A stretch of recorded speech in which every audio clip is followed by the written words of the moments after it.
Hello everyone, আজকের ভিডিওতে আমি প্রিমিয়ার প্রোর যে মাস্কিংয়ের অপশনটি আছে সেটিকে ব্যবহার করে একটি টেক্সট অ্যানিমেশন তৈরি করে আপনাদেরকে দেখাবো। তো আশা করি আপনারা যদি এই ভিডিওটি সম্পূর্ণ দেখেন আপনারাও এই টেক্সট অ্যানিমেশনটি খুবই সহজেই তৈরি করতে পারবেন। তো আর কথা না বাড়িয়ে চলুন চলে যাওয়া যাক প্রিমিয়ার প্রোতে। তো চলে আসলাম প্রিমিয়ার প্রোতে। আপনারা দেখতে পাচ্ছেন আমি আগে থেকেই একটি ফুল এইচডি সিকোয়েন্স এখানে তৈরি করে রেখেছি। তো আমাদের যে টেক্সট অ্যানিমেশনটি আছে সেটি তৈরি করার জন্য আমাদের একটি কালার ম্যাটের প্রয়োজন। তো কালার ম্যাটটি নেওয়ার জন্য আমি চলে গেলাম প্রজেক্ট প্যানেলে। প্রজেক্ট প্যানেল থেকে মাউসের রাইট বাটন ক্লিক করে নিউ আইটেম। নিউ আইটেমে আসার পর আমরা যদি এখানে একটু নিচের দিকে খেয়াল করি তাহলে এখানে দেখতে পাবো কালার ম্যাট অপশনটি আছে। এটিকে সিলেক্ট করলে আমাদের সামনে এমন একটি ইন্টারফেস আসবে। এখান থেকে আমরা দেখে নিব যে আমাদের যে সিকোয়েন্সটি আছে সেটির সঙ্গে এটির মিল আছে কিনা। যদি মিল থাকে তাহলে এখান থেকে ওকে প্রেস করে দিব। তারপর আমাদের সামনে কালার পিকারের এই অপশনটি আসবে। এখান থেকে আমরা হোয়াইট কালারটিকে সিলেক্ট করে আবারও ওকে প্রেস করে দেব। এখন যদি আপনারা চান এখান থেকে এই কালার ম্যাটের নেমটিকে আপনারা চেঞ্জ করে দিতে পারেন, বাট আমি এখন এটিকে চেঞ্জ না করে ডিরেক্ট ওকে প্রেস করে দিলাম। এখন আমাদের প্রজেক্ট প্যানেলে একটি কালার ম্যাট চলে এসেছে। এটিকে আমি ধরে ড্র্যাগ করে টাইম লাইনে এনে ছেড়ে দিলাম। এখন এই কালার ম্যাটটিকে সিলেক্ট করা অবস্থায় আমরা চলে যাব ইফেক্ট কন্ট্রোলে।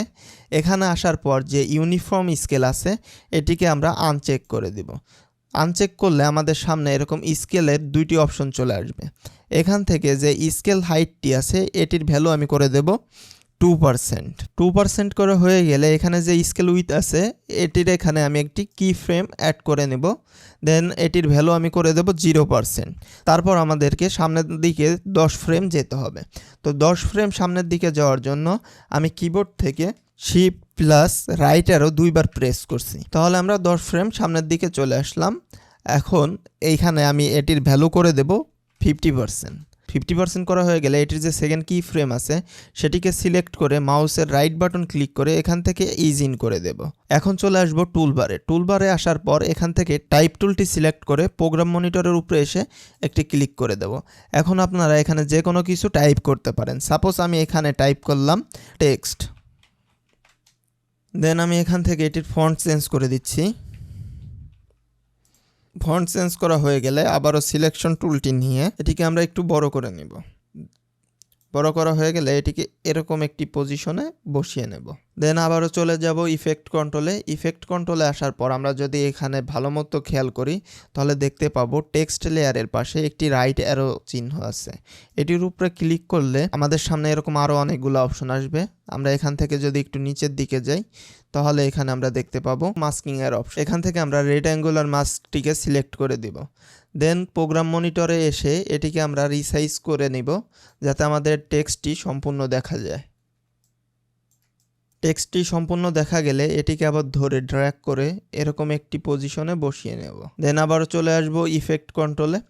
আসার পর এখানে দেখতে পাবো ইনভার্ট নামে একটি অপশন আছে, এটিকে আমরা সিলেক্ট করে দিব।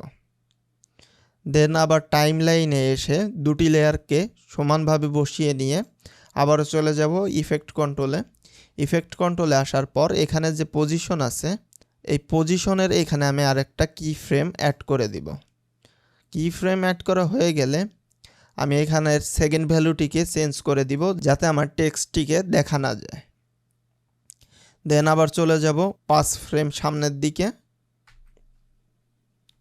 5 ফ্রেম সামনের দিকে আসার পর আমরা আমাদের টেক্সটটিকে আবার আগের জায়গায় ফিরিয়ে আনব।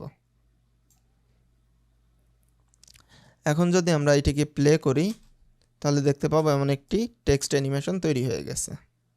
আশা করি সকলেই বুঝতে পেরেছেন কিভাবে এই টেক্সট অ্যানিমেশনটি তৈরি করবেন। তো আজকে এই পর্যন্তই। আর আপনারা যদি এমনই ভিডিও এডিটিং রিলেটেড আরও নতুন ভিডিও পেতে চান তাহলে আমার চ্যানেলটিকে সাবস্ক্রাইব করে রাখতে পারেন।